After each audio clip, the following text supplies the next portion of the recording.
right, so we've been talking all day about data and how to organize it, how to use it, but now that you have it, how do you communicate that data to the community, to the public?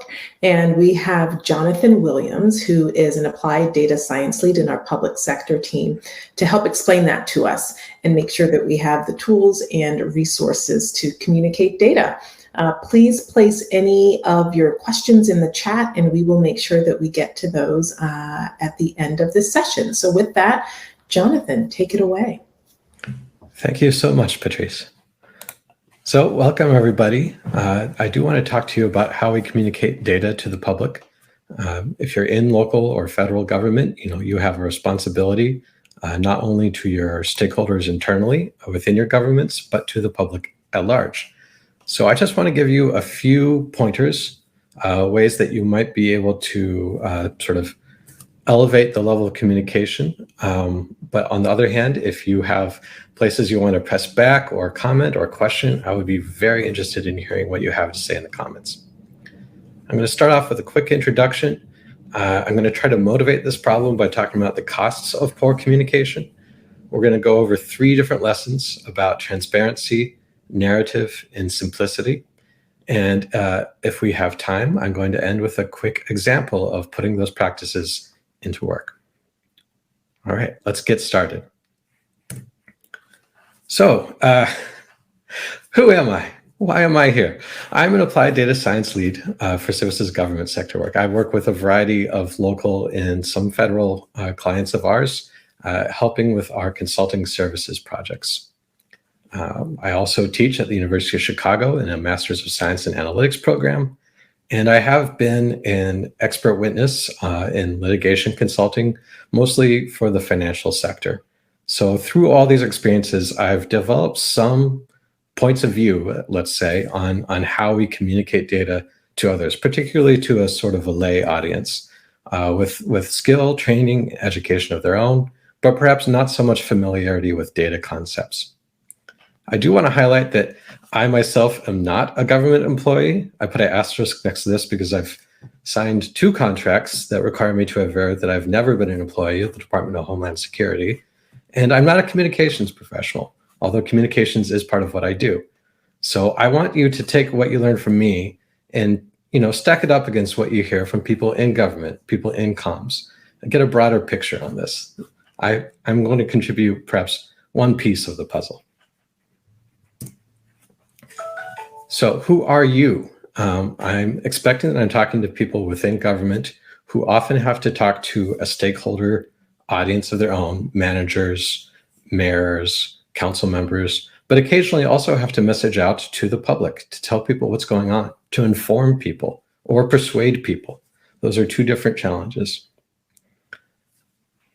Now, because you might be working on behalf of a local government, you might be trusted with communicating sensitive messaging, and some of what you have to say could be kind of, dicey. And if communicated wrong, can create pushback, blowback, which can, adversely impact people's careers, elections, etc. And so that's another sensitivity that I assume that you may be thinking of as you approach your communication. So let's start with the cost to poor communication. And if you'll forgive me, I think that the status quo counts as poor communication, which is not to say that the people attending now and listening are doing a bad job, but just from surveying, looking around the room, as it were, nationally, there are times in which data is either simply not communicated or communicated in a somewhat obscure, obtuse fashion, I would say. Here's a few quotes that researchers better respected than myself have put together for the occasion. So I want to start with saying that people, the public, are skeptical of government. Now, you probably knew that, but the problem may be even worse than you knew. Right now, the Pew Research Center says that trust in government is near its historic lows. 20% trust the government to do what's right, always or most of the time.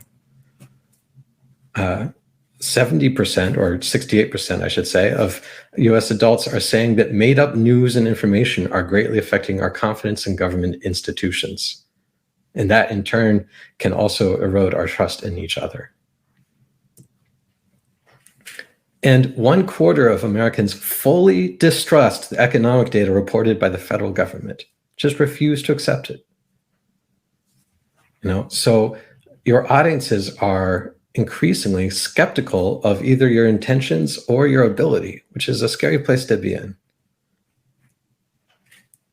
And what's more, that lack of trust, that lack of confidence causes the public, who we would like to protect and to serve, it causes them to make bad decisions.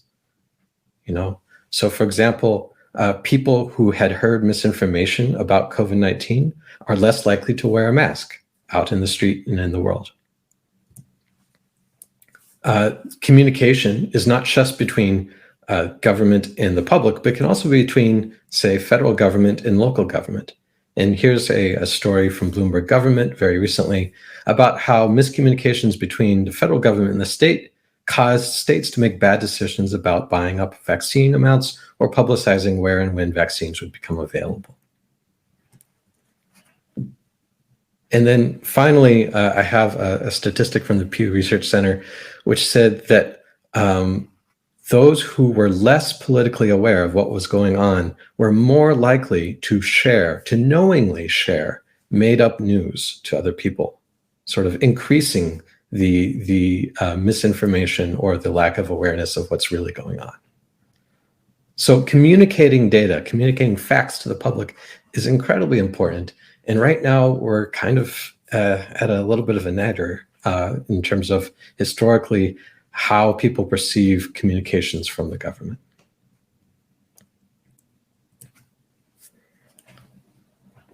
All right, what can we do?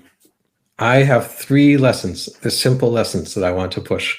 One is transparency. Transparency with your communication, transparency in your data, in your analysis, in your argumentation is a great way to build trust and to overcome active mistrust. Transparency can feel dangerous because it is a certain amount of exposure, exposing what your thinking was, exposing exactly what you did. It allows people to consider alternatives in a way they could not if they didn't have your transparency. But in my experience, that transparency, allowing people to see the effect of what happens if A or B or C is changed, allowing them to see all of your inputs, makes it very hard for somebody to charge that you have, cards up your sleeve, as it were, or that you have rigged the data somehow. So when you talk about data with the public, consider whether your audience has access to a few things. If you did not collect the data yourself, do they know who did? Do they know the reputation of that source? Is it a well-respected source? Do they know things about when the data were collected, limitations about the data, survey designs, collection methodologies? Do they have the data itself?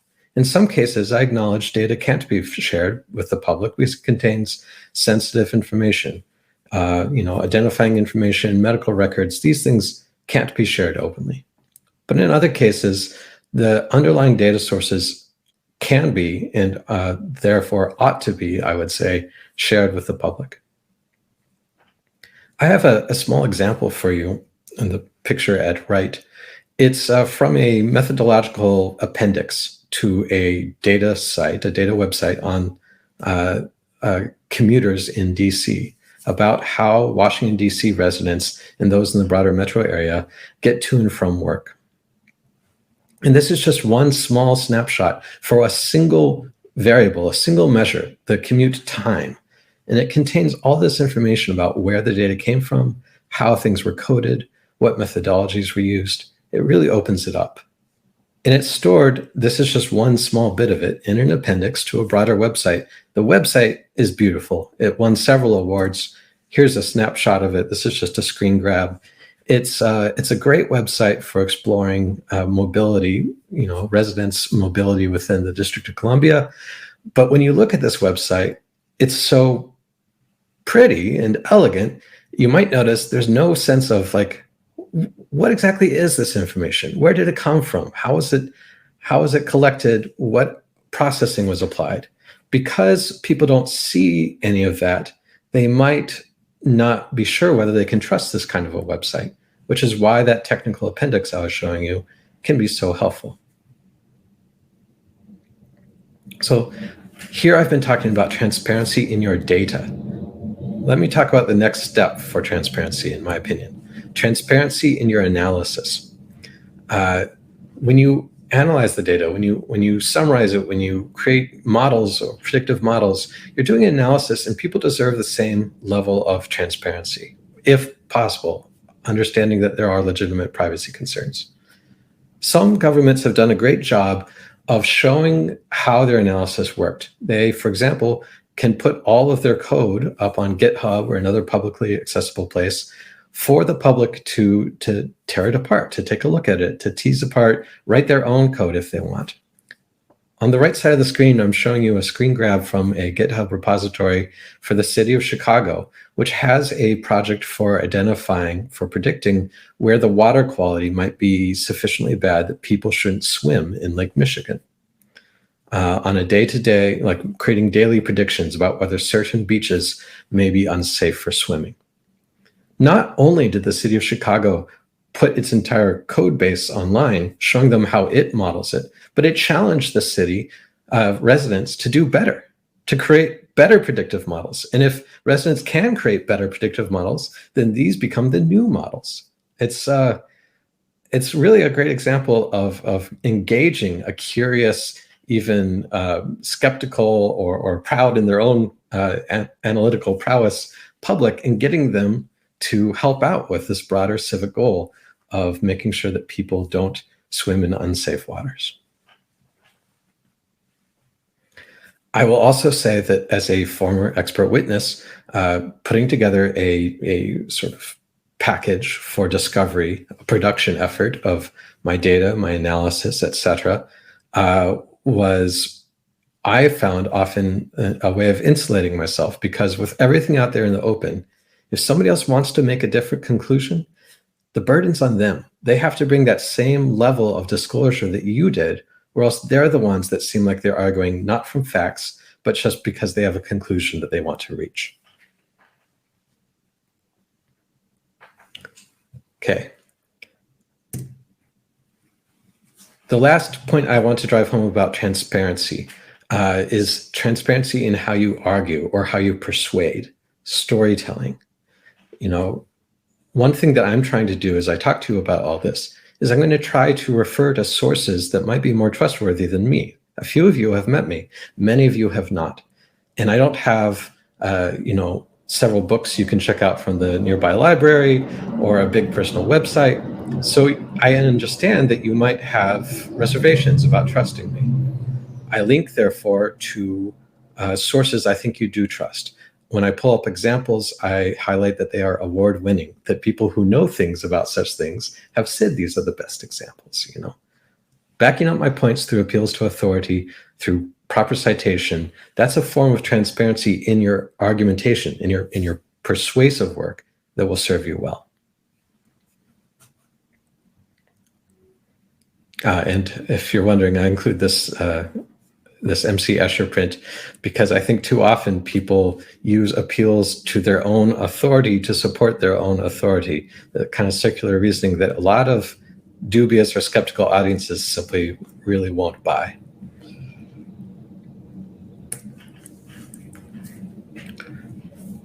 Second lesson, we're done with transparency. Moving on to using narrative to make a personal or even an emotional appeal. This is a tricky business. It's a fraught business even, but it can be extremely powerful, and it can and sometimes should be used to help communicate data to the public. I'm playing for you right now a clip from the TV show Futurama, a deeply unserious and often crass cartoon. But this episode that I'm excerpting here actually was nominated for a Primetime Emmy and was considered to be one of the most emotionally devastating half hours of TV on network television. It really hits people, right in the feels, because it appeals to a personal or an emotional level, in this case about a dog waiting for an owner that will never come home. In fact, I can't even look at the clip too long, or else I start getting a bit too verklempt myself. So I'm going to cut it off there. There are times where it's appropriate to connect to people emotionally to help invest them in a story about your data. And there are times where it's not the right move. I want to show you an example of each. So this is an example of something that the city of Norfolk, which we'll hear about later, constructed to help homeowners decide whether or not they could use flood insurance. A lot of Norfolk is located in low-lying or even below sea level areas. It floods, portions of the city flood often, and not everybody has flood insurance. This can be a great problem. And if you want to protect and help the residents of the city of Norfolk, you need to persuade them. You need to nudge them. Say, yeah, it's worth it. Get it. I know you don't want to pay for something that doesn't seem like it'll necessarily, help you in the future, but you've got to do it. One way to really drive it home is to connect with them at a personal level, perhaps by illustrating, for example, what their home might look like in the event of a 30-year or a 500-year flooding event. To show them a picture of their own home scraped from the web under a certain amount of water and saying, this could be you. That's relating, to them on a personal level, which really drives the point home. It's matching data with emotion to create better outcomes for residents. By way of contrast, another website with great data storytelling, another one that's been nominated for several awards, was Anna Flagg's work for the Marshall Project, exploring what she called the myth of the criminal immigrant. This was not simply an exploration of data. It was a persuasive argument saying that this is a myth, that we should abandon the idea that waves of immigration or increasing immigration in American cities is associated with crime. It's not. To make that point, Anna Flagg's argument, and if you go to the website, you can read this article, was bone dry, just the facts. This is such a hot button issue that introducing personal narratives around, immigrants that had or had not committed crimes versus people, born in the United States who had or had not committed crimes, that would be very much the wrong way to go. I would say that if your worry is that people are not emotionally invested in a topic, bring it in, invest them, connect to them. If the temperature is already running high, use facts to de-escalate, would be my advice to you.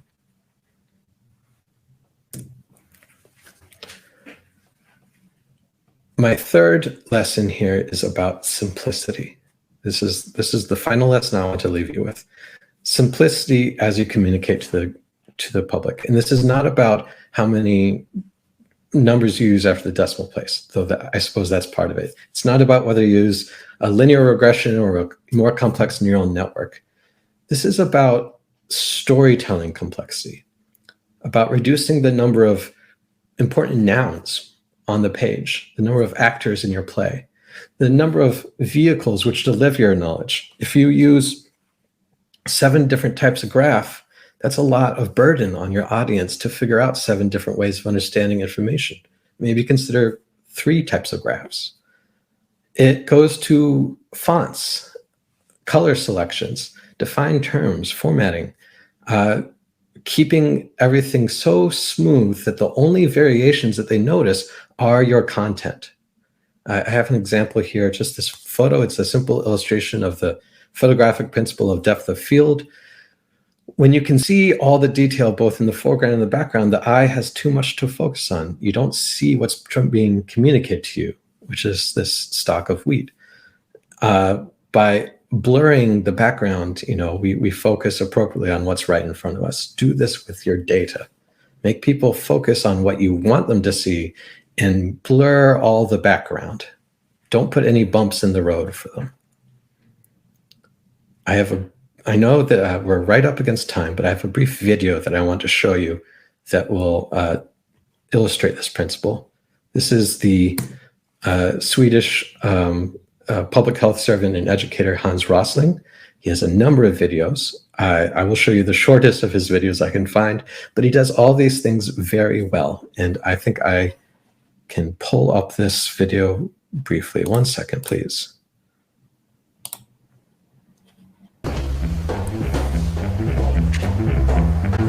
Visualization is right at the heart of my own work too. I teach global health. And I know having the data is not enough. I have to show it in ways people both enjoy and understand. Now, I'm going to try something I've never done before. Animating the data in real space, with a bit of technical assistance from the crew. So, here we go. First, an axis for health. Life expectancy, from 25 years to 75 years.